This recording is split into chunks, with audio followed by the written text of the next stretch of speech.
À tout le monde, bonsoir et Erev Tov. Voilà, toujours un grand plaisir de se retrouver le jeudi soir pour découvrir des diamants de la Torah, des grands chidushim.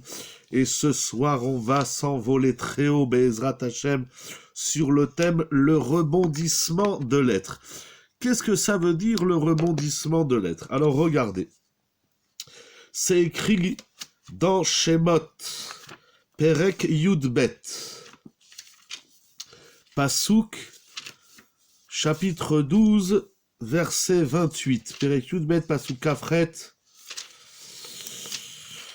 Alors, c'est écrit comme ça. Vayelechou. Oui, alors ça veut dire, si vous voulez, le Perek Yudbet, il nous parle déjà de la mitzvah de Rosh Chodesh Nissan.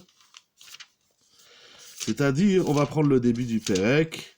Vayomer Hashem el Moshe vel Aaron beretz Mitzrayim lemor ha-chodesh hazeh lachem Rosh Chodashim. Donc le mois de Nissan, c'est le premier mois de l'année. Rishon hu lachem lechodshei hashana. Donc Akadosh Baruch Hu dit que le mois de Nissan, c'est le premier mois de l'année. Donc les enfants d'Israël sont en Égypte et ils ont la mitzvah de Rosh Chodesh. Ensuite, Hachem dit à Moshe Rabbeinu, parle aux enfants d'Israël et dit-leur de prendre l'agneau le 10 du mois de Nissan. Ils devaient garder l'agneau pendant 4 jours. Et ensuite, c'est le 14 Nissan où on fait le Korban Pessah. Donc Moshe Rabbeinu s'exécute, il va voir les enfants d'Israël, il leur dit, voilà, il faut faire le Korban Pessah. C'est écrit dans le Passouk. Après que Moshe Rabbeinu il a donné l'ordre aux enfants d'Israël, il a fait le Korban Pessah, c'est écrit au chapitre 12, verset 28. Vayelechu vayasu bnei Israël. Les enfants d'Israël sont partis et ils ont fait et kasher tziva Hashem et Moshe et Aaron. Selon ce que Hashem avait ordonné à Moshe et à Aaron, ken asu, ainsi ils ont fait. Donc en simple, Akadosh Baruch Hu dit à Moshe d'aller voir les enfants d'Israël, leur dire de se préparer au Korban Pessah, à Rosh Chodesh Nissan et au Korban Pessah. Les enfants d'Israël s'exécutent, vayasu. Ils ont fait ce que Moshe et Aaron leur ont ordonné de faire. Rashi y pose une kushia.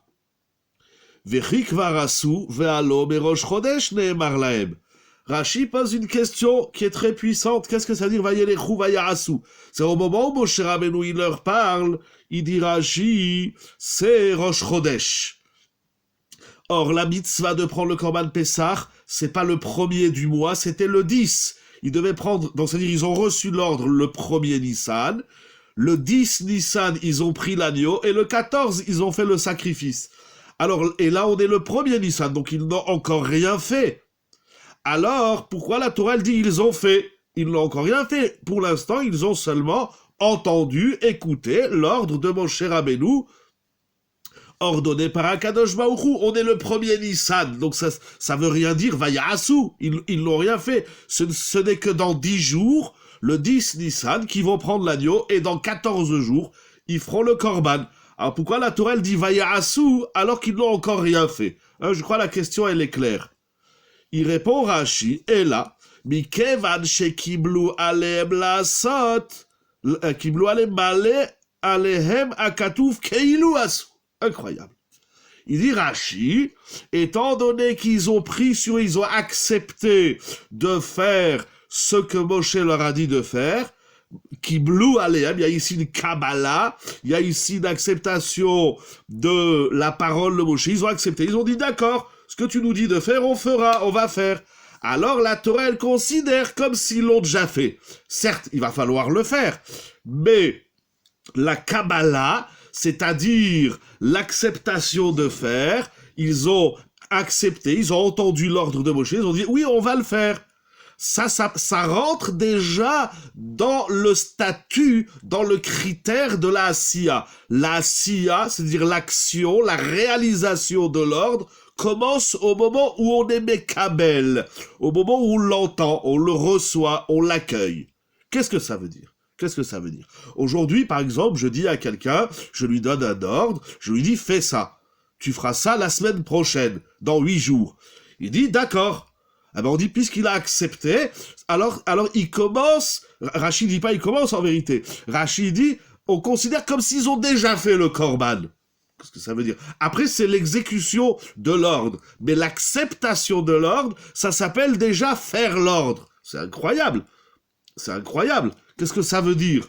Comment l'acceptation, la Kabbalah, ça s'appelle la Asiya. Apparemment, il y a deux choses. Il y a la Kabbalah et il y a la Asiya. Pourquoi la Torah, elle dit que celui qui accepte de faire ce que, ici, Moshe Rabbeinu nous ordonne par l'ordre d'Akadosh Baruch Hu, celui qui accepte sur lui la Torah, c'est comme s'il a déjà fait la Torah. Qu'est-ce que ça veut dire? Qu'est-ce que ça veut dire? Dans les concepts humains, on n'entend pas des choses comme ça. On dit, ah, merci, tu as accepté. Bon, maintenant, le temps viendra où tu feras la chose, où tu l'exécuteras, tu la réaliseras. Mais on dit pas, puisque tu as accepté, c'est comme si tu as réalisé. Alors, pourquoi dans la Torah, avec Akadosh Baruch Hu, ça marche? Qu'est-ce que ça veut dire? Premier point qu'on va essayer, Bezrat Hashem, d'élucider.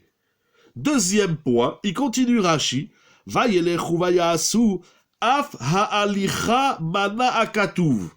La Torah, elle parle également de la halicha. Ils sont partis. C'est écrit Vayelechu vayasu. Ils sont partis et ils ont fait. Il dit Rashi, liten sachar la halicha ve sachar la asiya. Les enfants d'Israël vont recevoir un salaire sur la halicha, c'est-à-dire sur leur démarche. Ils vont se préparer au Korban Pessah, ils vont aller faire le Korban Pessah, et ensuite ils feront le Korban Pessah. Donc si on réunit les deux rachis, il sort quelque chose d'incroyable, vraiment de monumental, de divin, de Torah. Dans la Torah, l'acceptation de la mitzvah est considérée comme si la mitzvah a été réalisée, donc la Kabbalah égale la Asiya, l'accueil de l'ordre s'appelle déjà la réalisation de l'ordre, c'est incroyable. La deuxième chose, c'est lorsque tu es en marche, lorsque tu es en halicha pour aller faire une mitzvah, alors tu as un salaire sur la halicha comme un salaire sur la asiya. Donc il y a trois choses. Je vais essayer de les dire en français. Il y a la Kabbalah, accepter sur soi de faire la mitzvah, et ça c'est considéré comme si j'avais fait la mitzvah. Il y a ensuite la halicha, c'est-à-dire la mise en place, la démarche d'aller faire la mitzvah. Sur ça aussi il y a un salaire, et ensuite il y a la asiya, la réalisation elle-même. Donc il y a la Kabbalah, l'acceptation. Il y a la halicha, la démarche pour aller faire la mitzvah, et il y a ensuite la asiya. Qu'est-ce que ça veut dire? Vous comprenez le problème? Ça, c'est dans Parashat Bo. Et c'est comme ça qu'on ouvre le mois de Nissan avec ces trois concepts, Kabbalah, halicha, asiya. Qu'est-ce que ça veut dire? Alors, on va faire un petit voyage dans la paracha de cette semaine, Parashat Vayakel Pekoudé. Il est écrit au chapitre 35, verset 21. On va prendre le passou que nous allons essayer de lire ensemble.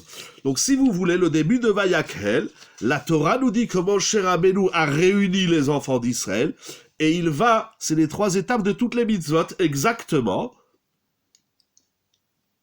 mais que ces trois étapes soient nécessaires, je l'entends. Ça veut dire, si je vous donne un ordre, si vous l'accueillez pas, vous risquez pas de le réaliser. Donc il faut bien entendu entendre. Ensuite, il faut la démarche, il faut aller faire la mitzvah. Et ensuite, il y a la réalisation de la mitzvah. Mais le chidouche de Rashi, c'est pas seulement de dire que pour faire une mitzvah, il y a trois étapes. Mais c'est pour dire que ces trois étapes, elles s'inscrivent déjà dans la réalisation. Regardez, Rashi dit, entendre une mitzvah et accepter de la faire, c'est comme si on l'a déjà faite. Voilà, c'est quoi ce c'est comme si on l'a déjà faite? Pourquoi il faut dire ça? Dis-moi, il faut entendre. Si tu n'as pas entendu, tu risques pas de la faire. Mais maintenant que j'ai entendu, ça veut pas dire comme si j'ai déjà fait la mitzvah. Pourquoi dire et comment ça marche? Pourquoi dire que l'acceptation de la mitzvah, qui est une étape plus que nécessaire, c'est une étape techniquement et physiquement indispensable. Si tu n'entends pas la mitzvah, tu risques pas de la faire. Mais quand tu l'entends, alors pourquoi on a besoin de dire c'est comme si tu as fait la mitzvah? Ça veut dire quoi? C'est comme si. Je l'ai pas faite la mitzvah. Deuxième chidouche, c'est que la démarche, aussi la halicha, chaque étape correspond à une mitzvah accomplie. C'est plus que ça. Rashi dit, c'est comme si tu as déjà fait la mitzvah. C'est l'action de la mitzvah. Donc penser à une mitzvah, c'est comme si on l'a réalisée. Attention. Oui et non, je dis bien, à la condition qu'au final, on fasse la mitzvah. C'est-à-dire l'action de la mitzvah, c'est une condition dans tout ce qu'on est en train de dire. Celui qui dit, bon ben je pense à la matzah. Ben, si tu manges pas la matzah, ce que tu as pensé, ça sert à rien. Mais quand tu mangeras la matzah, alors la pensée de la matzah s'inscrit aussi dans la réalisation de la mitzvah. C'est ça qui est incroyable. Et de dire qu'il y a un salaire aussi sur la démarche de la mitzvah, pensée, action, exactement. Et la pensée, elle est comme l'action. C'est ça qui est incroyable. Et de dire que la démarche, la halicha, sur la halicha, est-ce que c'est 3 salaires identiques? Alors, de Rashi, bonne question, de Rashi, ça a l'air que l'acceptation a le même salaire que l'action, mais la démarche, elle a un salaire, mais pas comme l'action. Ça a l'air comme ça. Mais j'ai très envie de dire, de conclure comme vous dites, ça veut dire, j'ai l'impression de Rashi que l'acceptation et la démarche de la mitzvah connaît le même salaire que la réalisation de la mitzvah. Moi, ce qui m'intéresse, c'est pas seulement de dire qu'il y a un salaire sur tout ça, ce que je peux entendre, mais pourquoi on considère comme s'il a déjà fait la mitzvah. C'est ça qui est incroyable. On a l'impression presque que l'action de la mitzvah, elle est, je dirais pas secondaire, mais bon, il y a une, sauf il faut faire la mitzvah. Mais de dire que accepter, c'est comme faire, hein, on va relire Rashi parce que il titille, hein, ce Rashi, il est dérangeant. Yudbet, qu'est-ce qu'on a dit? Yudbet Kafret. Hein, je crois qu'il a dit Keilou Asa, Male Aleem Akatu. Keilou Asa, c'est ça qui est incroyable. Voilà, Male Aleem Akatu, Keilou Asu. Voilà. Accepter, ça s'appelle faire. Qu'est-ce que ça veut dire? Je sais pas, c'est très amok, hein, ce Rashi, il est extrêmement profond. C'est une Mechilta, c'est des Chachamim qui expliquent comme ça, c'est des Midrash et Chazal, c'est très très profond. Mais je vais vous dire à quoi ça m'a inspiré et les idées que ça a suscité chez moi à travers la paracha de cette semaine. Et comme on est veille de Rosh Chodesh, Nissan, puisque ce sera dimanche, mais Ezrat Hashem, Motzai Shabbat, c'est Rosh Chodesh, Nissan, et on rentre dans le mois de Pessah. Et dans la fête de Pessah, elle commence par ce pasouk. Qu'est-ce que ça veut dire? Alors, dans la paracha de Vayakel, Moshe Rabbeinu, il réunit les enfants d'Israël, il les rassemble, et il va leur apprendre à enseigner. Pourquoi j'ai un salaire pour une mitzvah? Ne pouvons pas nous faire la mitzvah? C'est une bonne question, mais c'est une autre question. C'est quoi l'enjeu du salaire d'une mitzvah? C'est une très bonne question, mais regardez, c'est pas trop le sujet, et c'est un peu de ma faute si j'ai commencé tard, mais et on va essayer de pas trop s'égarer. Donc, Moshe Rabbeinu, il réunit les enfants d'Israël. Excusez-moi, Mechila, s'il y a des idées qui viennent, mais voilà, je suis là dans le sujet, pas du salaire, c'est un autre sujet. Excusez-moi, Mechila, bonne question en tout cas. Alors, Moshe Rabbeinu, pardon, encore une fois, donc il rassemble les béné Israël, et il leur dit, vous allez construire le Mishkan, avec tous les, on va dire, toutes les conditions, donc il leur donne les matériaux, les mesures, les ustensiles et leurs fonctions, etc. Et cependant, il leur rappelle quelque chose d'incroyable. Vayomer Moshe el kol hadat ben Israël lemor, ze hadavar, asher tziva Hashem lemor, ze hadavar. Kechu beitechem teruma l'Hashem, kol nediv libo yevieha et trumat Hashem. Prenez un prélèvement de toute personne qui a l'élan de son cœur, des div libo, yevieha, on reviendra sur ce pasouk, et donc vous allez amener tous les matériaux nécessaires, l'or, l'argent, etc. Et ensuite, donc il va leur faire la liste de tout ce qu'il y a à faire, et voilà qu'il est écrit, au chapitre 35, versets 20 et 21, Vayetseu kol hadat ben Israël minifnei Moshe. Après qu'ils ont entendu tout ce que Moshe leur a enseigné sur le Mishkan et ce qu'ils devaient faire, alors ils s'en vont. Vayetseu, ils sortent. Chacun il rentre chez lui. Verset 21, Vayavou kol ish. Regardez ce pasouk incroyable. Ils viennent, tout homme, asher nesao libo, qui a été élevé par son cœur, littéralement, qui a un élan du cœur, vechol asher nadva rucho oto, et tout celui qui a une bonté de cœur, donc nesiat libo, nesao libo et nadva rucho, et ils vont apporter et trumat Hashem, les prélèvements. Et donc ils vont amener tous les matériaux, et ils vont commencer par la suite à construire le Mishkan. Il y a ici une question simple, dans le sens du pasouk. Qu'est-ce que ça veut dire? Vayavou kol ish, ils viennent tout homme, asher nesao libo, vechol asher nadvarucho. C'est lorsqu'ils ont donné les matériaux, les nedavot du Mishkan, pour construire le Mishkan, c'est écrit nesao libo venadvarucho. C'est quoi ces deux notions? Ça se traduit un peu littéralement. Tout celui dont son cœur l'a porté, il est porté par son cœur, et tout celui qui a nadvarucho, tout celui dont son esprit veut faire un don. C'est quoi ces deux notions, ces deux dimensions? D'ailleurs, je le dis déjà maintenant, mais on va le voir plusieurs fois dans la paracha. Par exemple, il est écrit, voilà, au chapitre 35, verset 26. Vechol anashim, et toutes les femmes, asher nasa liban, qui avaient une nessiout lève, le cœur emporté. C'est écrit également au verset 29, Kol ish veisha asher nadav liban. Il y a deux notions, il y a nasa liban et nadav liban. C'est quoi la bonté du cœur et l'élan du cœur? C'est écrit également, c'est écrit encore quelques fois dans la paracha, voilà, au chapitre 36, verset 2, Vaikra Moshe el Betzalel, Moshe il appelle Betzalel et Aholiav, Vekol ish chacham lev, asher natan Hashem chorma belibo, Kol asher nesao libo. Vous allez voir dans la paracha le nombre de fois où c'est écrit nesao libo et nadav libo. Donc on va essayer de voir c'est quoi ces deux notions, et ensuite la Torah elle va rentrer dans le détail de la construction du Mishkan. C'est une question des Saolibo et Nadvarucho que soulèvent tous les Mefarshim, le Ramban, le Even Ezra et encore le Orachaim. Tous les Mefarshim s'arrêtent sur cette question. C'est quoi ces deux notions que la Torah donc insiste et répète plusieurs fois sur l'élan ou l'emportement du cœur, je ne sais pas comment il faut dire, l'élan du cœur et le cœur élevé. Qu'est-ce que ça veut dire? Vous comprenez le problème? Parce que on se doit de répondre à ça. Pourquoi? Parce que c'est de là que démarre... En vérité, c'était déjà écrit dans Parashat Teruma. En vérité, ce terme, on le trouve déjà au début de Parashat Teruma, lorsque Akadosh Baruch Hu dit aux enfants d'Israël d'apporter les matériaux pour le Mishkan. Il est dit au chapitre 25, verset 2, c'est écrit... Vous prendrez un prélèvement, mais et kol ish asher yidevenu libo. Donc nidvatlev et nesiutlev. Qu'est-ce que ça veut dire? Parce que ce sont des éléments majeurs dans la construction du Mishkan et dans l'avenir du clan Israël et dans notre avodat Hashem au quotidien. On se doit d'expliquer ces deux notions. Alors, parmi tous les commentaires intéressants que j'ai lus, je voudrais partager avec vous celui du Shem Mishmuel, qui dit la chose suivante. Il dit comme ça, quelques phrases je lirai, mais voilà l'idée principale. Il dit, dans le Midrash, Shemot Rabbah, ils enseignent les Chachamim quelque chose d'incroyable. Yavo Zahav Mishkan, veyechaper al Zehav Egel. Incroyable.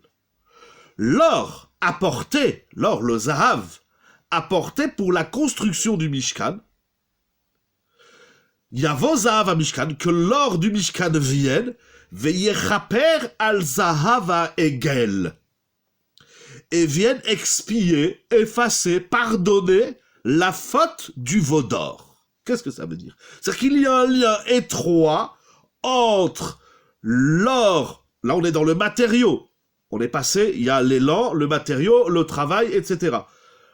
L'or du Mishkan a été demandé, et donc apporté par chacun, pour expier la faute du veau d'or. C'est quelque chose d'incroyable. Le Chet HaEgel, c'est une faute qui est très grave, dont on subit jusqu'à aujourd'hui encore les conséquences, les effets de cette faute. Akadosh Baruch Hu dit, si vous apportez de l'or au Mishkan, alors vous aurez la kapara, l'expiation de la faute du veau d'or. Il propose Rab Shmuel de Sokotchov, le Shem Mishmuel. Ce n'est pas le Shabbat qui réparait la faute.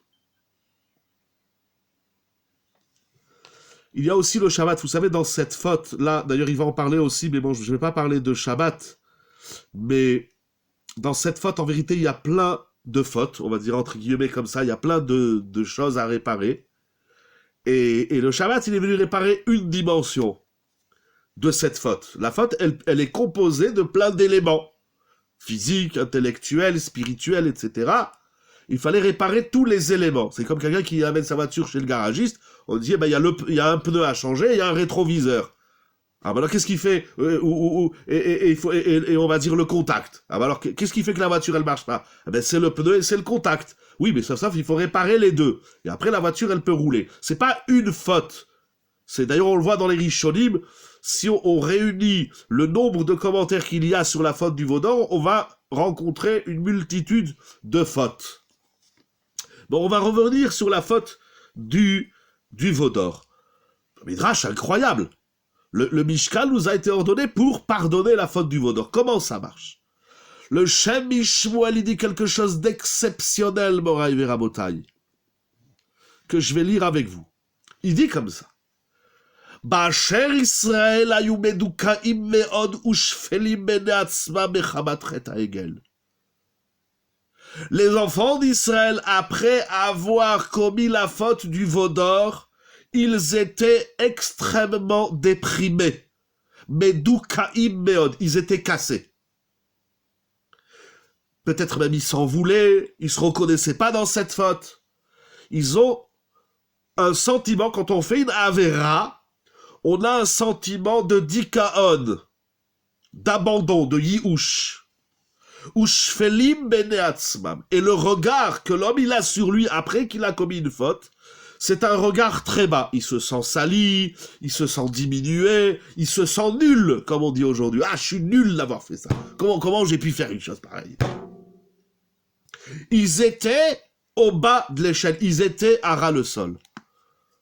Ça veut dire que, oui, honteux, voilà, j'ai honte de moi-même, voilà, plus goût à la vie, déprimé, avec tout ce que ça veut dire. Ou mimele, il dit le Shem Mishmuel, automatiquement, on comprend, Mouvan, que lorsqu'ils ont entendu, et on leur a annoncé que l'or du Mishkan va expier la faute du veau d'or, Haya shave benehem liten et kol honam kofer nafsham. Pardon, j'ai pas vu la question qui s'est affichée, excusez-moi, si vous voulez la réécrire. Alors, ils ont eu, d'abord, cette bonne nouvelle. Quelqu'un qui a fait une faute, une avera. Le fait d'avoir honte d'une faute n'est-il pas une façon de grandir? Oui et non. Alors, vous savez quoi? On va enlever le mot honte. Parce qu'il faut la bouche, limit bayesh mi ba'asai, comme on dit dans les vidouïm de Kippour. C'est pas la honte, c'est un regard réduit de soi-même. Je me sens nul, je me sens petit, je me sens inutile. On vit la faute comme un échec, ce qui est normal. Mais l'échec ne doit pas être vécu comme une déprime. Si l'échec, j'ai pris conscience de l'échec pour me relever, pour avancer, ça oui. Mais si le regard que j'ai sur la faute, que j'ai sur moi, par rapport à la faute que j'ai commise, alors là, je vais descendre encore plus bas. Donc les béné Israël sont tout en bas. On peut le comprendre. Lorsque Moshe Rabbeinu, il leur annonce, c'est parce que si Akadosh Baruch Hu, il fait tout le travail, alors on sert à rien. Ça, c'est l'enjeu de la Bechira. C'est l'enjeu du libre arbitre. Quoique même après la faute, il faut encore avoir ce sentiment de honte. Mais laissons la honte. Parlons du côté plutôt péjoratif de cette honte, de cette déprime. Aïe, aïe, aïe, comment j'ai pu faire ça? Je suis nul, je vaux rien. Voilà. Comment il a dit? Veshfelim bene atzmam. Ils ont eu un regard réduit sur eux-mêmes. Donc, bien évidemment, lorsque Akadosh Baruch Hu, par l'intermédiaire de Moshe, il leur a dit, vous allez construire le Mishkan et donc vous allez avoir expiation de votre faute, bien évidemment, ça leur a donné un nouvel élan. Prenez un élève qui a eu 0. La maîtresse lui dit, mon cher enfant, tu as eu 0. C'est pas normal. Alors, il n'est pas bien. On comprend qu'il n'est pas bien. Il a travaillé, et ou pas, en tout cas, il a eu 0. Donc, il est cassé, il est déprimé. Maintenant, la maîtresse, elle lui dit, tu sais, tu vas faire des exercices et ça va remonter ta note. Alors hop, ça lui redonne un élan, ça lui redonne confiance. Quand on vit un échec, on n'a plus confiance en soi. Lorsqu'on entend qu'il y a la possibilité de racheter cet échec, on retrouve confiance en soi.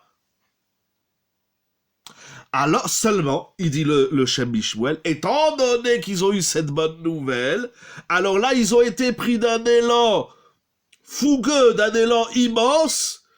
Aya Shave Menehem Liten et Kol Honam Kofer Nafsham. Ils étaient prêts de donner toute leur richesse et tout ce qu'ils possédaient pour avoir expiation de leurs fautes. Veze nikra nedivut halev, ainu shenoten mishelo beshefa. La nedivut halev, ça veut dire maintenant que je suis dans un élan, maintenant que j'existe. Il y a 5 minutes, j'existais pas, j'étais mort. Je suis dans l'échec. Mais maintenant qu'on me dit qu'il y a le moyen de te racheter, ah ben l'homme il est prêt à tout donner. C'est comme quelqu'un, lo allénou, quelqu'un qui est malade. Le médecin il lui dit voilà, on a un remède, mais il coûte 1 million d'euros. Mais ce bonhomme, il est prêt à vendre sa maison, sa voiture, son affaire, il va tout donner pour retrouver la santé. Et après, il va se refaire une vie, sociale, familiale, etc. Mais celui qui dit, ah non, moi, je veux pas donner 1 million, il rate que ça arrive à personne. C'est théorique. Si on dit à quelqu'un, tu veux racheter ta peau, il faut que tu donnes 1 million, ou il faut que tu donnes tout ce que tu as, non, il faut que tu donnes tout ce que tu ressens. C'est encore mieux. Le médecin, il lui dit, voilà, l'opération ou le remède, le médicament, sera à hauteur de ce que tu donnes. Tu donnes 10 euros, tu auras un petit médicament. C'est toi que tu décides ce que tu donnes. Mais il dit, mais je vous donne tout. À partir du moment où plus je donne et plus je m'investis, eh bien, je vais trouver un remède, mais je donne tout ce que vous voulez. C'est ça. Mon cher Rabbeinu, il leur a dit, voilà, donnez ce que vous voulez, et en fonction de ce que vous donnerez, il y aura expiation de votre faute. Vous pouvez lui rappeler à chaque fois, notamment pour la faute du Bouddha. Non, mais on n'a pas le droit de rappeler. Mais là, on rappelle à personne. D'abord, on n'a pas le droit de rappeler à quelqu'un sa faute, c'est encore une autre sougia. Mais si le fait de dire à quelqu'un tu as fait une avera, des fois c'est une mitzvah de lui dire. C'est-à-dire, on n'a pas le droit de lui rappeler sa faute quand il a fait tchouva. Mais tant qu'il n'a pas fait tchouva et qu'il est comme une crêpe, il est écrépé au sol, c'est une mitzvah de lui dire, oh, qu'est-ce que tu as? Il dit, j'ai fait une avera. Grave. Ça fait une avera grave. Eh ben alors, lève-toi. Tu vas pas rester écroulé au sol. Celui qui a fait tchouva, on n'a pas le droit de lui rappeler sa faute. Mais celui qui fait pas tchouva, on a une mitzvah de lui dire, oh, tu as fait une avera. Attention, il y a des conditions, bien évidemment, il y a des contextes. C'est une mitzvah de lui dire, tu as fait une avera, relève-toi. Mais pas seulement par rapport à l'avera. C'est surtout pas, ici, je suis pas dans la avera, dans la tchouva, dans la tochacha. Ici, je suis dans le sentiment de rabaissement de soi, ce regard nul. N'a pas pardonné complètement au peuple juif, c'est juste, il a beaucoup pardonné, c'est déjà énorme. Mais ce pardon dépend, à quel jour il dit, vous avez fait une avera, vous êtes écroulé, je vais vous donner un moyen de vous relever. Mais le moyen de vous relever va dépendre de vous. À partir de ce moment-là, les bénis d'Israël, ils ont eu une nedivut ruach, nedivut lev tellement énorme qu'ils ont tout apporté, il manquait rien, il y en avait même de trop, c'est que dans la paracha Véhoter, à tel point que les Nessim, les princes d'Israël, ils étaient surpris. Ils ont dit quoi, vous avez tout apporté? Ben alors nous, qu'est-ce qu'on va apporter? Il manquait rien. Il continue le Shem Mishmuel, ou Mikol, ça c'est Nedivut Lev. C'est-à-dire tu es prêt à tout donner pour sauver ta peau. Ou Mikol Makom, Yesh Od Malagdola Mizo, il y a un niveau encore plus élevé, Shelo Levad Letoaletam Vekofer Nafsham. Là, on va toucher un peu l'idée du salaire que vous avez soulevé tout à l'heure. Ça veut dire que c'est pas seulement qu'on donne à Keshbrou pour retrouver expiation, mais parce qu'il y a ici Ela Mechamat Itromemut Hanefesh. Litenet kol hon beto be'ava la sot retzon elion. À partir du moment, je comprends inspiré du Shem Mishmuel, à partir du moment où Akadosh Baruch Hu il te dit je vais te pardonner, mais t'as envie une chose, c'est de tout lui donner et de t'élever vers Hachem. Vezoi agbaat libo bedarke Hachem. Vezeu Hachem esao libo. Donc, nedivut ruach, c'est lorsqu'on a compris l'enjeu qui se joue, c'est-à-dire on était en bas, et maintenant on va remonter, alors on est prêt à tout donner. Mais une fois qu'on a tout donné, qu'on s'est donné à fond, qu'on s'est investi, alors là on a envie de s'élever encore plus haut vers Akadosh Baruch Hu, et c'est ça la Nesiut Libo. Ve'yesh lomar od shu minan agasat hadaat. Il dit le Shem Mishmuel, il faut rajouter ici une idée qu'on a trouvée à propos de Aaron et Moshe Rabbeinu. Lorsque Moshe Rabbeinu il dit à Aaron, tu es le Kohen Gadol, tu vas allumer la menorah. Alors Aaron il hésitait un peu, il faut revoir dans la paracha, mais là-bas le Midrash il dit, la Torah de Kohanim, Moshe Rabbeinu il dit à Aaron, agas da'atecha ubo ve'avod avodatra. Pourquoi tu te regardes petit dans ta avodat Hashem? Il faut que tu te regardes grand. Gamze l'iten ish kol od beto be'avat tzech le'ariv oz benavsho. Il faut rebondir, il faut se voir grand pour grandir. C'est pas le petit qui grandit, le petit il se rapétisse. Il faut se voir grand. Si tu penses que t'es nul et que tout ce que tu fais dans la vie ça sert à rien et que ta Torah et tes mitzvot elles valent rien, tu vas jamais grandir. Il faut se voir grand. Je rentre pas dans la sougia par rapport à l'autre. C'est pas de l'orgueil. Je me vois pas plus grand que l'autre. L'orgueilleux, c'est celui qui se voit plus grand que l'autre. Le serviteur d'Hachem, il se voit plus grand que lui-même. J'ai pas le droit de dire je suis tout petit, donc je vais faire une petite Torah, une petite mitzvah. Non, un Ben Israël, c'est ça qu'on apprend du Mishkan, c'est qu'on n'a pas le droit de rester en bas, on doit se voir grand, malgré la faute, malgré l'échec, malgré la faute grave du Chet HaEgel du Vaudor, on doit se voir très grand, très meromam, veromam tanu mikol aleshonot. Tzarich le'ariv oz benavsho, c'est même si tu connais tes erreurs, tes échecs, et ta partie nulle et noire, tout ce que tu veux, et la yigbalibo, veyagis dato. Il faut se voir grand, il faut se voir haut. Sinon, on pourra jamais avancer. Celui qui n'a pas des projets élevés, il dans la Torah, je parle dans la Torah et dans les mitzvot, dans la Vodat Hashem, dans la Dvekut. Ça, il dit le Shem Mishmuel dans ce passouk donc que nous avons vu, Asher Nadvarucho, ce n'est pas de l'orgueil, surtout après, pas, au contraire.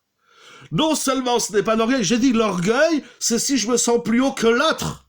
Mais de dire je dois être plus haut que moi-même, non seulement c'est pas de l'orgueil, et au contraire, et vous allez voir des chidushim, regardez. Regardez, c'est ça, dans un premier temps, c'est ça qui nous lève de la faute. Si un homme, il a fait une avéra, si un homme, il a fait quelque chose de grave dans sa vie, et il se voit toujours petit, il ne sortira jamais de son erreur. La tchouva, c'est se voir plus grand que le regard que j'avais. Et en vérité, chaque avéra qu'on fait, c'est parce qu'on se sent petit. C'est parce qu'on se sent nul. On dit, oh, de toutes les façons. Non! Un homme, il doit se dire, Ravolbe, il parle beaucoup de ça, dans Aleshur, il ramène Rabbeinu Yona, un homme, il doit se voir aussi grand que Avram, Yitzhak, Yaakov. Le Rambam, il écrit dans Ilchot Shuvah, qu'un homme, il doit se voir aussi tzaddik que Moshe Rabbeinu. Vous vous rendez compte, les ambitions? Il faut avoir des hautes ambitions dans la Torah. Mais l'orgueil, c'est si je me sens supérieur à l'autre, et je vais lui montrer que je suis supérieur à lui. Dans la Torah, mais si je me sens... Alors attention, celui qui se croit grand et après il avance plus, alors lui il est vraiment encore plus petit. Non, je suis pas petit. Je suis pas tout petit. Regardez les enfants. On dit t'es petit. Non, je suis pas petit, je suis grand. Et les grands ils se disent petits. C'est le monde à l'envers. Moraï Verabotai, jusqu'où ça va? Le Shem Mishmuel, ça c'est le Shem Mishmuel. Je dis pour ceux qui ont les Sfarim, ça c'est le Shem Mishmuel. Dans Vayakel, page Resh Tzadé Gimel 293. Un petit peu plus loin, le Shem Mishmuel, dans la page 299, il ramène un Midrash Kenora Ve'ayom.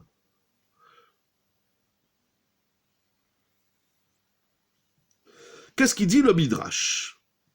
Le Midrash Tanchuma dans Parashat Kitissa. Lorsque Moshe Rabbeinu, lorsqu'Akadosh Baruch Hu dit à Moshe Rabbeinu, dit aux enfants d'Israël de donner Zeitnu Kofer Nafsho, ils doivent donner un Machatzit Shekel. Il dit le Midrash. Moraï et Rabotai, celui qui est pas là ce soir, il rate des Midrashim, c'est une mitzvah de les diffuser autour de vous. C'est des notions fondamentales de la vie, c'est vital. Bo ur echibatan shel Israël. Il dit le Midrash. Viens voir combien le clan Israël, il est bon, il est chéri. She'averotehem mevi'an l'idée ma'alot gedolot. C'est écrit dans le Midrash Tanchuma, Parashat Kitissa. Ve'im averotehem kach, zechuyotem alachat kama vekama. Nora ve'ayom, ce qu'ils disent les chachamim. Nous, on regarde les Bnei Israël, on dit les Bnei Israël, ils ont fait le veau d'or. C'est dramatique. Comment après Matan Torah, les enfants d'Israël, ils ont fait le veau d'or? C'est dramatique. À tel point que certaines nations ennemies d'Israël, ils ont dit, vous êtes nuls. Vous sortez de Matan Torah. Et vous recevez la Torah, vous parlez avec Dieu. Akadosh Baruch vous parle, vous atteignez des niveaux de névoie, de prophétie extrêmement élevés. Et c'est ça que vous faites? Vous faites la faute du veau d'or? À tel point que de certaines religions qui s'amusent encore de croire et à dire qu'Akadosh Baruch il nous a abandonnés et il a changé de peuple. Il dit le Shem Mishmuel que toutes ces bouches-là, malencontreuses, tous ces discours se taisent, disparaissent. Il dit le Midrash. Regardez comment les Chachamim, ils analysent la faute du veau d'or dans ce Midrash Tanchuma. C'est incroyable. Tu vois quelqu'un qui fait quelque chose de grave. Alors tu le regardes comme étant quelqu'un de grave. Et tu dis, il est nul, il est fou, il est baboul, il est chafel. Et si tu fais ce travail par rapport à toi, tu dis, arrêtons de regarder les autres. Moi, je fais une avéra, je fais quelque chose qu'il ne faut pas faire. Quel est le regard que j'ai sur moi? On a dit, j'ai un regard rabaissé, de rabaissement de l'être. Les chachamim, ils disent, ok, ils ont fait une avéra qui est très grave, qui est très, très, très, très grave, qui est extrêmement grave. Mais dans la gravité de leur avéra, on peut découvrir la puissance, le potentiel, le niveau extrême que le clan Israël y peut atteindre. Si tu es capable de mettre autant d'énergie dans une avéra, si tu es capable de tomber si bas, si tu es à même d'être aussi nul, le roi de la nullité, ça prouve que tu es tout aussi capable et tout aussi puissant d'être immense, d'être grand. Si tu as la possibilité de tout détruire, alors tu as la possibilité de tout construire. Les Chachamim, ça c'est Midrash Tanchuma. Les Chachamim, ils disent, dans toutes leurs erreurs, dans toutes leurs fautes, on peut, à travers les Averot, on peut comprendre quels sont nos Ma'alot. C'est incroyable ce qui est écrit ici. On va voir qu'est-ce qu'il nous dit le Shem Mishmuel sur ce Midrash. Vous entendez? Si tu es capable d'avoir 0, si tu as tellement d'élan, de paresse pour pas travailler et avoir 0, ça prouve derrière ça que tu as un potentiel immense. Il suffit juste de savoir l'orienter. C'est dans la Havera qu'on se découvre. Vous me l'avez enlevé de la bouche exactement. Les Chaim. À tel point qu'il dit le Shem Mishmuel, je ne peux pas dire tout le développement, il y a encore des chidushim à voir. Il dit c'est sûr. Des Afshe Avera Gdola Ayasham. Sans aucun doute, on n'est pas en train de dire que la Avera elle est petite. La Avera qu'ils ont commise, elle est énorme. C'est énorme. Je vous dis à tel point, il ramène le Shem Mishmuel. Il dit Ipur divre umata olam. C'est tout le contraire de ce que disent certaines nations. Que on est au début de notre histoire, qu'on chute si bas. Les Chachamim disent, si au début de ton histoire, tu es tombé très bas, alors, cela même prouve, Zémoré, cela prouve, indique, Al-Malat Israël. Incroyable. Incroyable. Zémei, comment c'est possible? Il dit comme ça. Donc bien évidemment la faute du veau d'or c'est Avera Gdola. Mais justement, si la Avera, elle est Gdola, tu vas prendre cette Gdola, tu vas prendre cette grandeur, donc ça prouve que tu es grand. Tu t'es trompé. Au lieu de mettre le grand dans le positif, tu l'as mis dans le négatif. Mikol makom shamnir etat sitkat Israël ou ma'alata magdola. À l'intérieur de la boue, à l'intérieur de l'égout, on a trouvé un point positif. On a trouvé pas seulement un point positif. On a trouvé dans la taille de la Avera, on a trouvé la taille de la qualité du clan d'Israël. À tel point que le Shem Mishmuel dit, je me pose une question. Yesh litmoha. Lorsque Moshe Rabbeinu tarde à descendre du Har Sinaï, les enfants d'Israël, c'est écrit dans les psukim de Kitissa, ils s'empressent vers Aaron. Comment on évalue ton potentiel sur une Avera? Vous allez voir, nous allons voir tout de suite comment on évalue le potentiel. Je vous donne un petit exemple, un machal. Celui qui frappe, il y a des gens, ils sont frappeurs. C'est grave. C'est très grave de frapper. Excepté les enfants, on a le droit de leur donner des petites fessées de temps en temps. Jusqu'à un certain âge. 1 an, 2 ans, pas plus. Il y a des gens qui frappent. Même ils disent, ah, ça va, c'est pour rigoler. Vous savez, quand on étudie la Gemara, combien de fois on tape sur la Gemara, on se tape sur la cervelle pour essayer de comprendre. Si t'as compris où elle est ta Avera. Il y a des gens qui parlent du Lachon Hara. Ils parlent. Ils ont un koach hadibour. Ils ont une énergie de la parole excessive. Tu prends cette parole, au lieu de mettre dedans du pourri, mets du kadosh, mets du taor, mets de la Torah, mets des choses intéressantes. Et c'est ça qui est incroyable. Ça veut dire, tu vois là où le Yetzer Hara, il veut t'amener, tu vois l'énergie que tu déploies dans ton cerveau, dans ton corps, dans l'élan de ta vie pour aller faire la Avera, tu bifurques et tu fais la même chose en positif. C'est énorme. J'ai pas encore tout répondu, je sais pas jusqu'où ça va, c'est énorme, mais on va voir. Alors le Shem Mishmuel dit, mais je comprends pas. Ok, Moshe Rabbeinu, il tarde à descendre. On comprend que le peuple est en panique. C'est normal. Moshe Rabbeinu qui s'est occupé de jusqu'à maintenant, on le trouve plus. Bon. Tu trouves plus Moshe Rabbeinu. Pourquoi tu t'empresses? Exactement. Pourquoi tu t'empresses de faire le veau d'or? Ils étaient pas à quelques heures près. On sort d'Égypte, il y a seulement une 50aine de jours. Pourquoi vite il faut faire le veau d'or Baharou? Pourquoi vite? Le soir du Seder, la sortie d'Égypte, c'est tout vite. Bechipazod, la matzah, il faut la faire vite. Et il faut la manger, la ficomane, avant Chatzot. Tout vite. Un juif, c'est toujours vite. Vite, mais calme. Cette vitesse à laquelle les enfants d'Israël, ils ont commis la faute du veau d'or, que de certains qui expliquent que c'est ça leur faute, c'est qu'ils ont été trop vite. Pourquoi tu vas trop vite dans la vie? Mais il faut pas non plus aller trop doucement.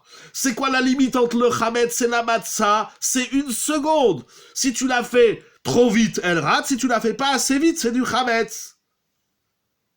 Il dit le Shem Mishmuel, s'ils ont été vite, ça montre qu'ils étaient dans l'élan de la dvekout d'Akadosh Baruch Hu. Ils ont dit, mais comment on peut rester sans s'accrocher à quelque chose, sans s'accrocher à Dieu? Comment, comme il a dit David Amelech, comment je peux rester un instant sans mitzvah, sans connexion avec Dieu, avec Akadosh Baruch Hu? Cependant, ils se sont trompés. Parce que leur vitesse les a conduits à commettre le veau d'or. Mais l'élan, le nidvut ruach, le nesiut limo qu'ils avaient au moment de la faute, ça veut dire la faute, l'action est mauvaise, mais l'élan, il était bon, il était positif. C'est un grand débat qui commence depuis Caïn et Hevel. En réalité, il commence depuis Adam Arishon. Il dit le Shem Mishmuel, qu'Adam Arishon s'écrit dans Chazal, je crois que c'est ramené au nom du Harizal, mais peut-être même c'est un midrash, je crois, si je me trompe pas, que s'il avait attendu quelques heures, il aurait pu manger le fruit, il aurait pu le manger Shabbat. Pourquoi tu fais vite? Mais parce que j'en peux plus. Je veux de la Torah. Je veux des mitzvot. Je veux parler avec Akadosh Baruch Hu. Je veux rester connecté avec Dieu. Ça m'insupporte, il dit le Shem Mishmuel. Les Bnei Israël, c'est incroyable, c'est complètement dingue. Ils étaient complètement, comment on va dire, ils étaient en manque d'Akadosh Baruch Hu. Ça, c'est pas énorme. Ah, ton erreur, c'est que tu t'es collé au veau d'or. Mais l'élan, ce souci, ils avaient un souci. Quoi? On va rester un instant sans Moshe Rabbeinu. On va rester un instant déconnecté d'Akadosh Baruch Hu. Ça les a insupportés. Alors, alors, encore une fois, la faute, elle est grave. Où ça va les amener? Il faut savoir gérer cette volonté de rester connecté à Dieu tout le temps. Il faut savoir gérer. Il y a des gens... Oh, ça va, mais quand on est connecté, on est connecté. Non, les Béné Israël, ils ont dit, vous comprenez le problème? Mon cher Rabbeinu, il est mort. Nous, on dit, ah ben, alors pourquoi tu as fait le veau d'or? T'es fou, quoi? Mais lui, il dit, mais c'est toi que tu es fou. Quoi? Tu peux rester un instant sans mon cher Rabbeinu? S'il n'y a plus mon cher Rabbeinu, il n'y a plus Akadosh Baruch Hu, il n'y a plus la Torah. Au contraire, ils se sont vus éloigné de Dieu et de la Torah sans Moshe Rabbeinu. C'est dramatique de rester 5 minutes sans Akadosh Baruch Hu. Alors ils vont se tromper de façon grave, extrêmement grave, dans le choix de la réponse au problème. Mais ils avaient un problème existentiel, majeur et vital. Comment on fait sans Moshe? Comment on fait sans Akadosh Baruch Hu? Vous comprenez? Leur problème, il est dans la solution. Ils n'ont pas trouvé la bonne solution. Mais l'élan, la Nessiout-Lev et la Nénivout-Lev, ça, c'était magnifique. C'est à retenir. Pardon, nous disent les Chachamim, dans le Midrash expliqué ici, par le Shem Mishmuel. C'est tout simplement Nora Ve'ayom. C'est-à-dire, tu vois un bonhomme, il vole. C'est pourquoi tu voles? Pour donner à manger aux pauvres. Alors, c'est un tzaddik, Robin des Bois, ou c'est un rachat? C'est un rachat méroucha, c'est un sourd de voler. Mais je peux pas laisser des gens dans la détresse. Donc l'élan, il est magnifique, il est splendide. L'action, elle est mauvaise.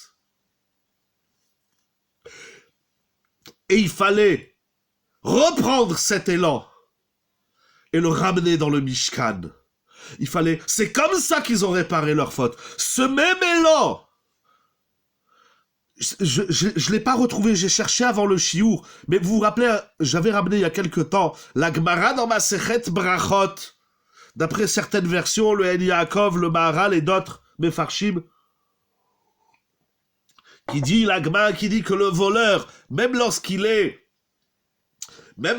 dans sa cachette pour voler, même lorsqu'il est dans la banque, qu'il est en train de voler ou qu'il met la main dans le sac, il prie à Kadosh Baruch Hu. Il dit Rav Biderman, dans un de ses Sfarim Be'er HaChaim, le voleur, quand il prie, il arrache sa tfila. Il prie pas avec son petit livre de prière et blablabla, il parle avec le voisin à côté. Le voleur, quand il prie avec une romemut hanefesh, avec une nessiout lev, avec une nedivut ruach. Il veut pas se faire attraper par la police, il veut pas aller en prison. Donc lui, quand il prie, il arrache. Mais pourquoi les Chachamim ont besoin de nous enseigner ça? Il dit, Rav Widerman, c'est pour qu'on s'inspire du rachat. Parce que le rachat, quand il fait une avéra, il prie à Kadosh Baruch Hu pour que sa avéra, elle marche. Parce que si la palette de Dieu, sa avéra ne peut pas marcher. Alors il dit, on doit prier au moins autant que le voleur. Avant, quand il entend le gyrophare de la police, lui, il prie, dit, ah non, Dieu, je t'en supplie, aide-moi, j'ai pas envie d'aller en prison, j'ai pas envie de me faire arrêter, j'ai pas envie de me faire attraper. Cet élan de Nessiout Lev, et lui, il se voit, et d'ailleurs, on dit, il y a des grands voleurs, il se voit grand, il veut... Voilà. Eh ben, ça, on sait le dire dans le négatif. J'ai envie de faire une grande bêtise. Ah, des fois, les gens, ils sont énervés. Des fois, j'entends, ah là, ne m'énerve pas, sinon je sens que je vais faire une grande bêtise. Incroyable. Pourquoi dans le rat, dans le mal, dans le négatif, on se voit grand. Pourquoi il va faire une grande bêtise? Quel est le rapport? Ok, je t'ai énervé, c'est pas bien. Arrête de m'énerver, sinon je vais faire comment ils disent, une grande boulette. Pourquoi une grande? Fais une boulette, ok. T'es énervé, c'est pas bien, bon, fais une petite bêtise, pourquoi une grande? Voilà. Le Yetzer Hara, il vient pas nous montrer, il vient pas nous apprendre à faire des grandes bêtises. Le Yetzer Hara, il sait que tu es grand, mais il te dit, au lieu d'être grand dans le positif, sois grand dans le négatif. Donc ce n'est pas, je vais faire un chat ou sadique, et quand on prie pour le voleur, ça marche, et pour le voleur, ça marche. Pour tout le monde. La tfila, elle marche. La question d'avant, j'ai pas vu Mourabi Ramtaï, quand il y a deux questions qui viennent en même temps. J'ai pas vu, excusez-moi. Voilà, c'est ça. Akadosh Baruch Hu, il répond à tout le monde. Non. Akadosh Baruch Hu, il répond à celui qui se voit grand. D'ailleurs, c'est comme ça qu'on commence l'Amida. Donc, ce n'est pas la connexion de Baruch Hu qui va faire le rachat. Exactement. Exactement. Attention! Ici, on parle de quelqu'un qui a une volonté. Les Israéliens, ils avaient une volonté de se connecter à Dieu. Mais ils se sont trompés. Mais cet élan, ils ont cette dévécoute. Non, mais vous comprenez le problème? Nous, on dit, ah ben, Moshe Rabbeinu, il est mort. Avec ce qu'on fasse. Baour Dayana Emet, on a de la peine, et c'est vrai. Bon, ben, c'est comme ça. Mais les Israéliens, ils ont dit, mais vous êtes des malades ou quoi? Mais le voleur, tout le monde prie. Mais le voleur, il prie encore plus fort que tout parce qu'il va être un grand voleur. Bon, Rav et Rabotai, jusqu'où ça va? Et en vérité, regardez. Je vous montre un chidouche, encore un chidouche qui ramène Rav Biderman. Celui-là, je l'ai retrouvé dans son livre Be'er HaChaim sur Purim. Il ramène qu'un jour le Chosé de Louvlin, il a demandé au Rav de Zabariz, Rabbi Zeev Wolf de Zbariz, il a demandé quelle est véritablement la faute du Vaudor? C'est quoi la faute du Vaudor? D'ailleurs, les Rishonim, ils s'interrogent. Est-ce qu'ils ont fait la Vodazara? Est-ce qu'ils n'ont pas fait la Vodazara? Ils ont tué Rour. Mettons un mot. C'est quoi la faute du Vaudor? En un mot.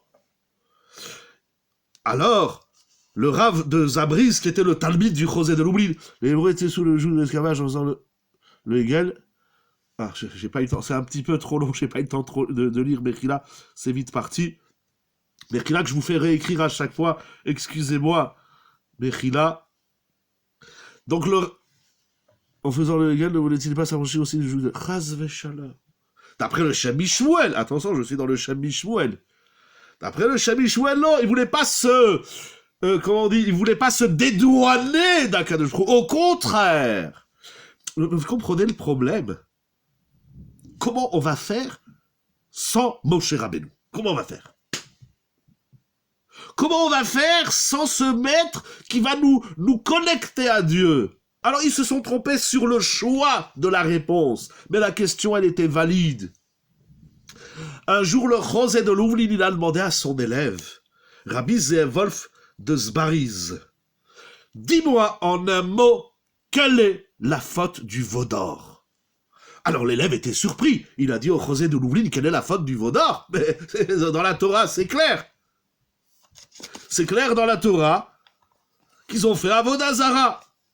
Le Chosé de Lublin, il a dit quelque chose d'exceptionnel. Il a dit, t'as pas lu le Chumash Morav et Rabotai? Regardez dans Shemot, on lit pas le Chumash convenablement. C'est écrit dans Shemot, chapitre 33, verset 4. Il y a là-bas un mot incroyable. Qu'est-ce que j'ai dit? Lamed Gimel Dalet. Il y a un verbe. Vaishma metadavar araze vayit abalu.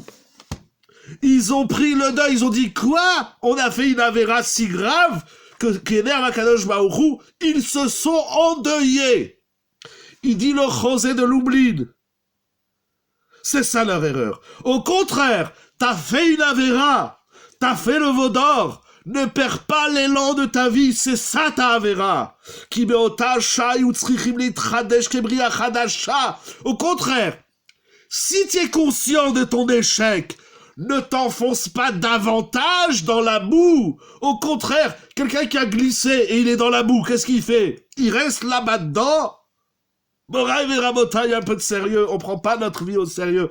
Les Béné Israël, ils ont dit on a fauté, ils ont porté le deuil de leur faute, c'est écrit dans le Passouk. Vait abalou, il dit le Chosé de Louvlin, c'est ça votre erreur.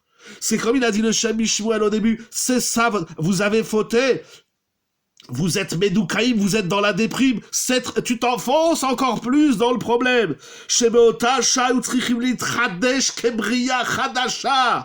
Au contraire, si tu es conscient de ton erreur, imaginez quelqu'un sur l'autoroute, il roule, et puis à un moment donné, il voit toutes les voitures, elles vont dans le sens inverse. Vous connaissez l'histoire, il y avait un jour un bonhomme, il était sur l'autoroute, et il voit toutes les voitures qui vont dans le sens inverse. Il appelle la police et dit, Rabotaï, je crois que toutes les voitures, elles sont dans le sens interdit. Et la police, elle a dit, monsieur, si toutes les voitures, elles sont dans l'autre sens, c'est pas eux qui roulent à l'envers, c'est toi que tu roules à l'envers. Si t'es pas conscient de ta faute, tu t'enfonces dedans. Mais si tu es conscient de ta faute, si tu es conscient que tu roules à sens inverse, qu'est-ce que tu fais? Tu dis pas, je m'en fous, je continue. Mais tu vas te prendre un camion, tu vas te prendre une Porsche dans la gueule.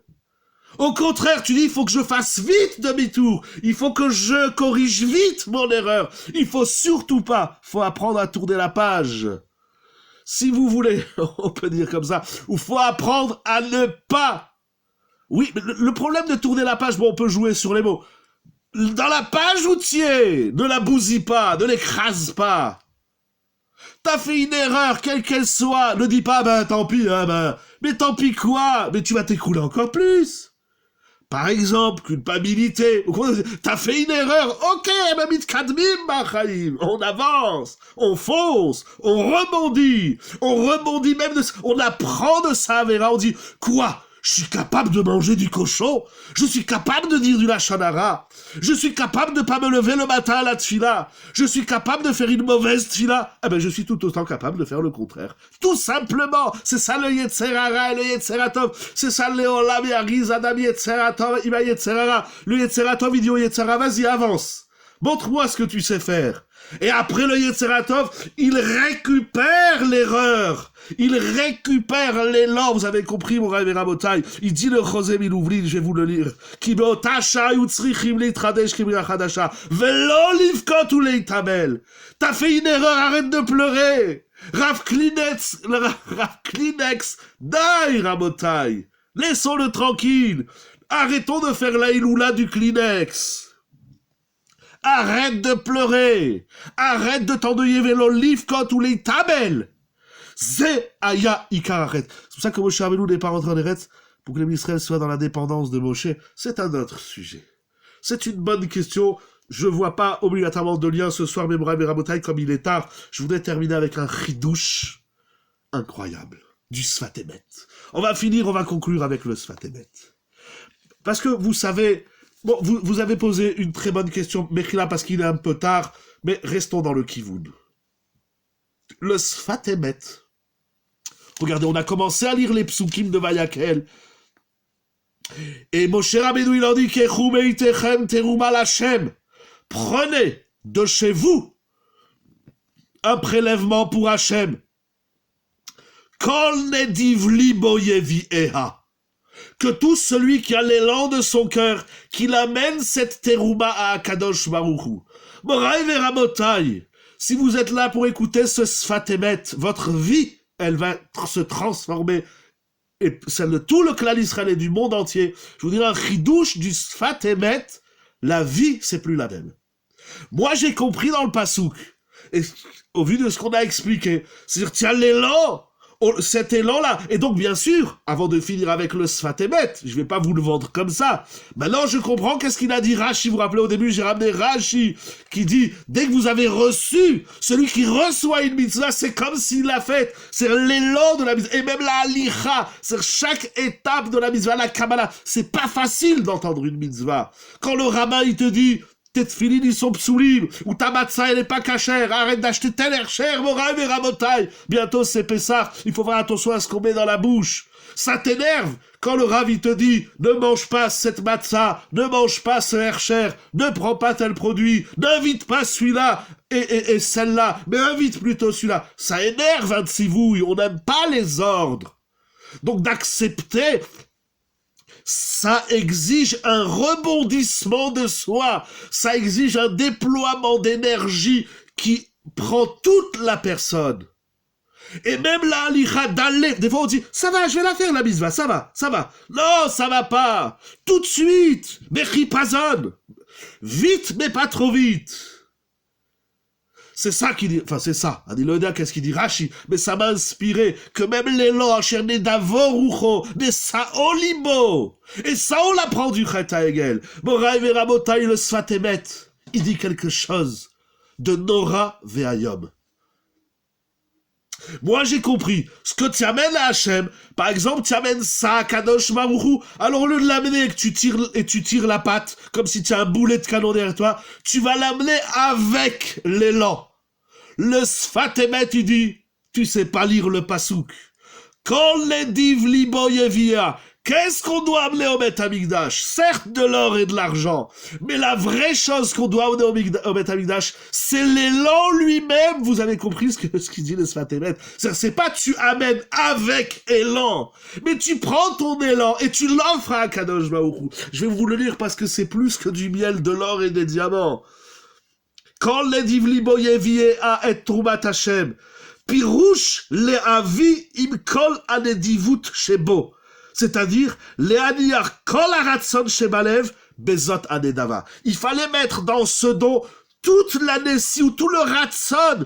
J'ai plus de ratson. Mon seul ratson, c'est de me coller à Kadosh, comme on l'a vu dans le Shem Mishmuel. Vegama pirouche, chez aliede nedava zot yaviu kol nedavot libam. Qui n'est d'avat amishkan ayatikun lechol aretsonot. Voilà. C'est cette phrase que je cherchais. Le Shem Mishmuel, il dit, leur erreur, c'est qu'ils avaient un élan positif, mais ils l'ont mis dans le négatif. Alors le tikkun, ça veut dire la réparation, la kapara. Comment le mishkan il est mechaper? Comme on a fait le veau d'or, on va faire le mishkan, alors ça y est, la avera elle est partie. Non, la avera c'est que ta nédivut lève, tu l'as mal orienté. La tchouva, c'est que ta nédivut lève, tu vas maintenant apprendre à bien l'orienter. Donc le plus grand cadeau qu'on peut faire à Kadosh Baruch Hu, c'est pas qu'on a offert des choses à Dieu avec élan. C'est qu'on a offert à Dieu notre propre élan. Yesh Mevin, Rabotai, est-ce que c'est clair? Si c'est clair, je vous dis Shabbat Shalom. Merci beaucoup, Rabbi Yonatan, pour la plateforme, pour pour Yeshiva Zoom, Baruch Hashem, regardez, c'est vrai, malheureusement, ça fait 1 an que la situation de la pandémie, elle est là, et c'est vrai, il y a eu beaucoup de drames, lo alenu, il y a eu beaucoup de gens malades, la communauté, elle a perdu beaucoup de cohortes, mais c'est vrai, et Baruch Hashem, grâce à une équipe formidable, bien évidemment, d'abord je veux rendre hommage à mon père, Rav Moshe Mergi, Shalita, que je vous donne une bonne santé, une longue vie, Bezrat Hashem, à ma mère également, à mon épouse qui est derrière moi et qui m'aide toujours, bien sûr, sans oublier tous les ambassadeurs, comme tu dis, Rabbi Natan, en tout cas tous les Avrechim, les Rabbanim de la Yeshiva, tous ensemble, grâce à Zoom, Baruch Hashem, Gam Zoom Letova, on a pu étudier la Torah, partager des chidushim. C'est vrai, le confinement, le couvre-feu, tout ça c'est pas facile, se faire rentrer un coton-tige dans le nez, c'est pas facile, etc., mais Akadosh Baruch Hu, il nous donne la vie, Arichuti Amim pour étudier la Torah et découvrir des chidushim tellement puissants. Moi je dis toujours, si l'autre Baboul, il avait tellement d'élan, plutôt que d'envoyer tout son argent sur Mars ou sur la Lune, on bâtirait la planète, mais ce serait tellement magnifique, on aurait une autre vie. Mais on n'est pas là pour faire du moussard aux autres, on est là pour se rappeler les choses de ça. Vous avez compris, mon Rabbi Rabotai? Est-ce que le Sfatemet, il est clair? C'est tellement dak, c'est tellement beau, c'est tellement fin, il faut savourer. Si la Avera, comme il a dit le Shem Mishmuel, c'est que la Nédivut Lev, elle a été mal orientée, alors la Tchouva, c'est de réorienter la Nédivut Lev. Comment on oriente la Nédivut Lev? C'est quand on la prend et on l'offre à Kadosh Baruch Hu. Je vous relis cette phrase et je vous souhaite Laila Tov, cette phrase extraordinaire du Sfatemet dans l'année Tavresh Membet. Il dit qu'il nidvat amishkan ayatikun lechol aretzonot. Ce qu'on a appris ce soir, c'est que quand on fait quelque chose de grave, la première chose à faire, c'est de ne pas s'écrouler. Ça, c'est le Chosé Milouvlin. Comment on se relève? Il dit le Shem Mishmuel, essaye de voir le positif qu'il y avait dans ta Avera. Il dit le Sfatemet, c'est quoi le positif? C'est l'élan. Eh ben, tu vas offrir cet élan à Kadosh Baruch Hu. C'est pas il faut pas faire la Torah avec élan. Il faut faire de son élan la Torah. Est-ce que c'est clair, mon Rabbi Rabotai? Je vous dis les Chaim, Shabbat Shalom, que des bonnes nouvelles. Bracha Vatzlacha, encore une fois, merci beaucoup Rabbi Yonatan, Toda Rabba.